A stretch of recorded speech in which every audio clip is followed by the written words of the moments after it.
Hello and thank you for joining me on Delicious by Debbie. I've had a couple people ask me how I cook butternut squash.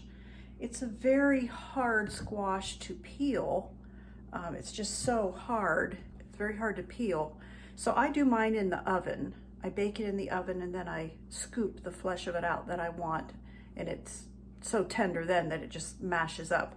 So I was going to show you how I do that. I cut the end off first.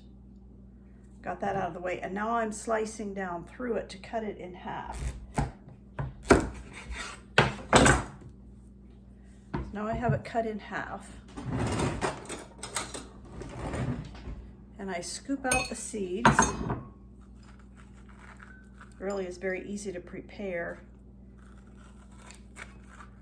I love butternut squash. I like to make a casserole out of it. And I like to roast it in chunks.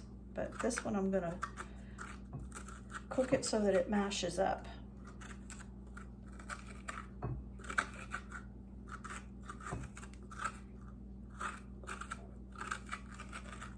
Okay, there, I've got that one done.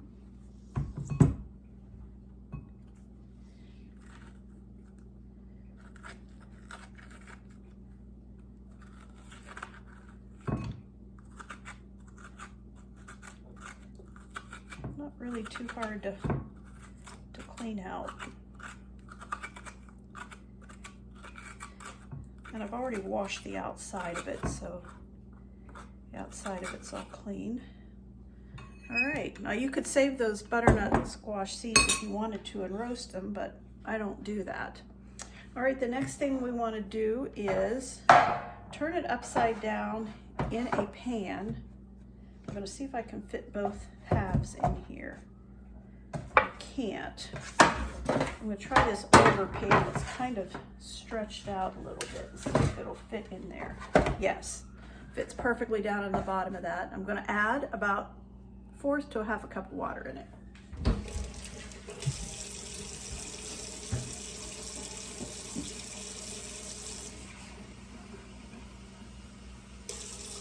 Okay, just pour that right in the bottom of it to create a little steam.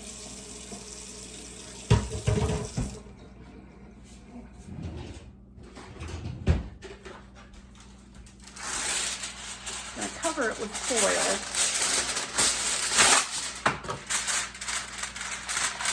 By doing that, it kind of, with the water in there, creates a little bit of a steam.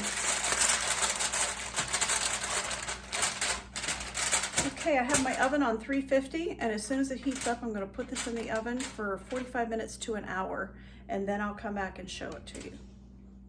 Okay, I have the butternut squash out of the oven. It cooked for an hour, and I'm going to scoop the flesh out. And I'd like to do it while it's hot because it comes out so much better. It is done really well. I won't have to do hardly any mashing to this at all.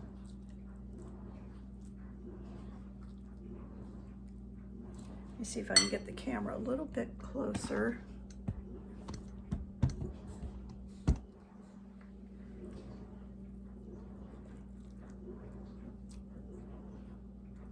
This is sure easier than peeling it.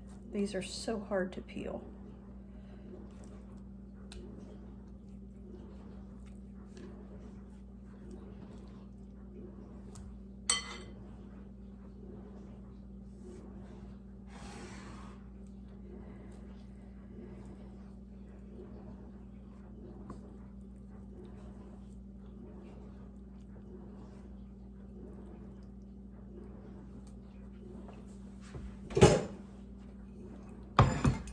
Okay, that's all we're gonna get out of that one. So we'll do the other half.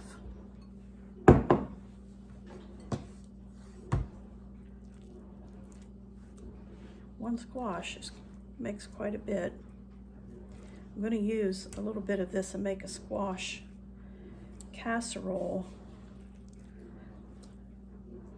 to go with our noon meal.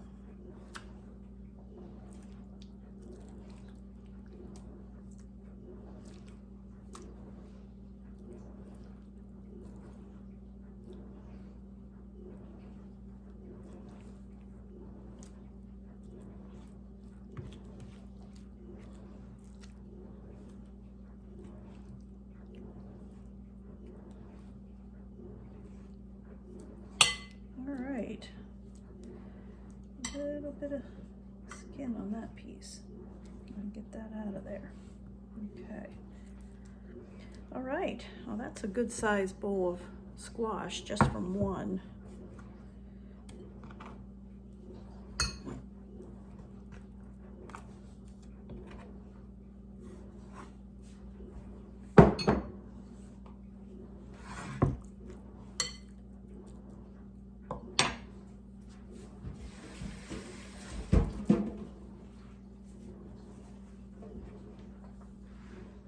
This is so tender, I'm just going to mash it with a regular old-fashioned potato masher.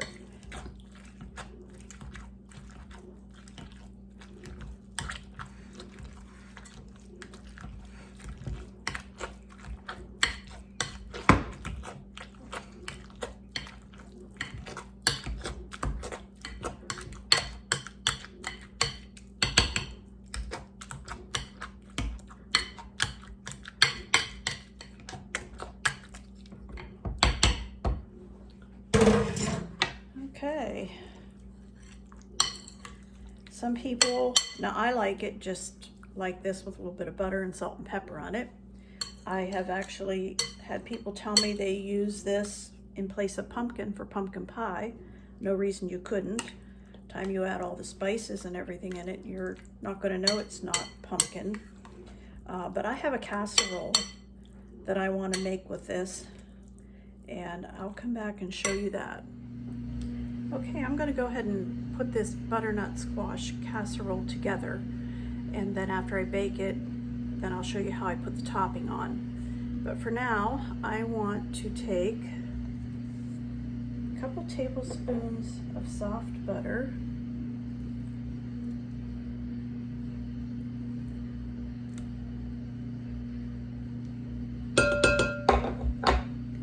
I'm just making a half of a recipe, and if it was the full recipe, this would want a third of a cup of butter. So I'm just going to use a few tablespoons, and then I've got several tablespoons of sugar, and I will put all the amounts on the recipe that I put with this. And I'm going to mix this up.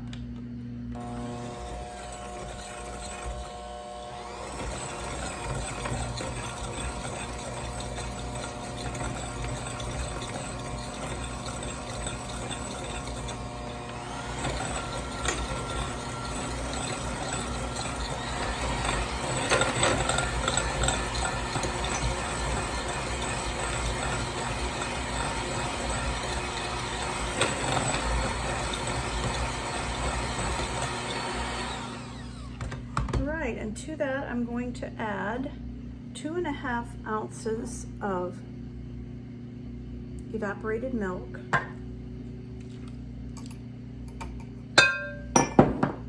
1 whole egg, and about a teaspoon of vanilla.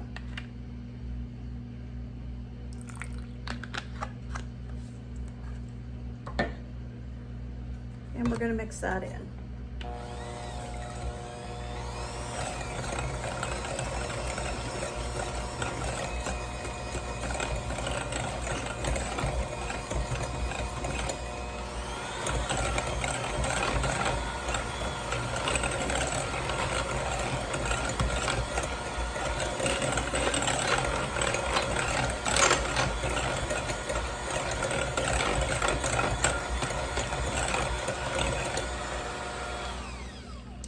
Okay, now we're going to stir in 1 cup of this cooked squash.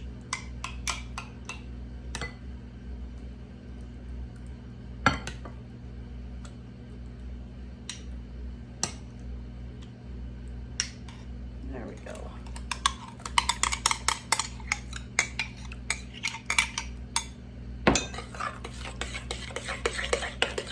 And being that's nice, the squash is so nice and hot, mixes in really, really easy.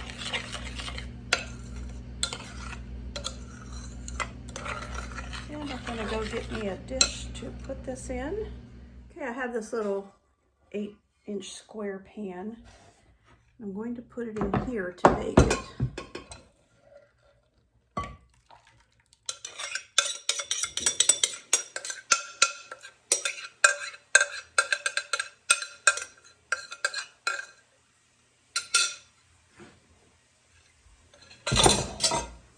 have my oven already preheated to 350.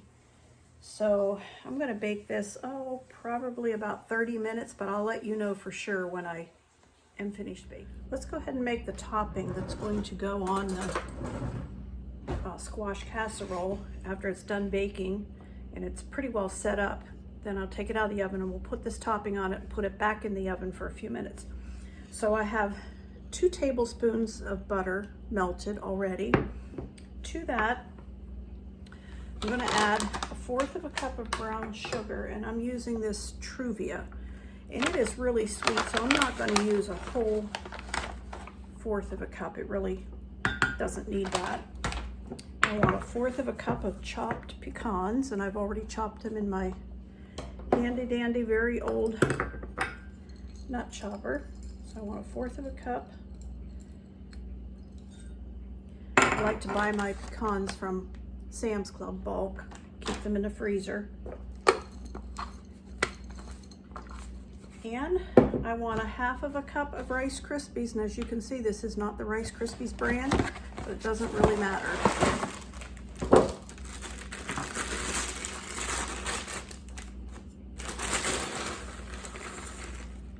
1/2 cup. Okay.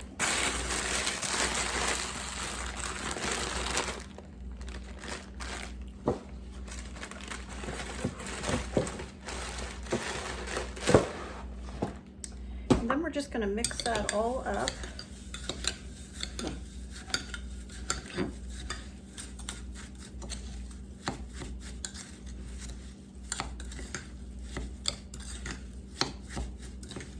When that comes out of the oven, we'll sprinkle that on top and bake it a little bit more. Okay, the squash casserole has baked, as you can see. I'm going to put this topping on it.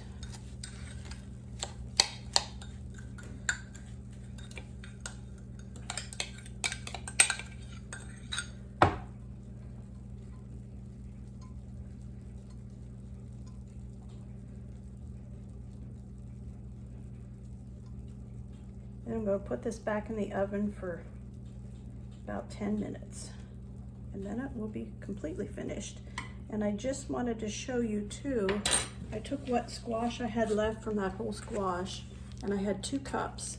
So I went ahead and put it into a Ziploc bag and marked it, because 2 cups is what a full recipe of this casserole would take. All right, we'll put this back in the oven. Okay, our squash casserole is done. Topping has cooked for 10 minutes. And with it today, we're having baked potatoes. Potatoes are from our garden. And we're having some smoked pork that my husband did in the smoker a while back. So that's what we're having with our squash casserole today. But I'm going to take just a little taste of this. It's very, very hot.